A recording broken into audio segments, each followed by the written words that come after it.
Des policiers toquent à cette maison dans le sud-ouest de l'Angleterre avant de procéder à une perquisition. Même procédure à Londres, dans le quartier chic de Regent's Park.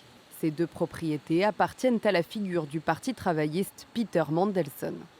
Ces opérations sont liées à l'enquête en cours visant un homme de 72 ans pour des infractions liées à une faute dans l'exercice d'une fonction officielle. Une enquête a été ouverte par la justice britannique après la publication des documents liés à Jeffrey Epstein. Certains remontent à la crise des subprimes. Peter Mandelson était alors secrétaire d'État aux affaires. Il aurait transmis aux financiers des informations susceptibles d'influer sur les marchés.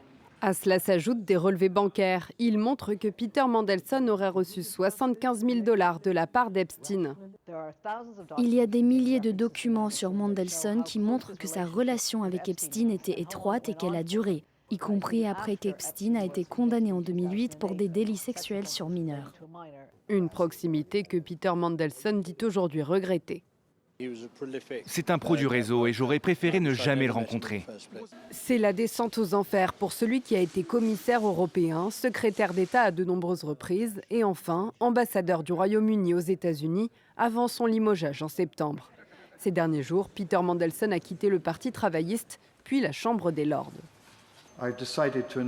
J'ai décidé d'informer la Chambre que le greffier des parlements a reçu de Lord Mandelson la notification de son intention de se retirer.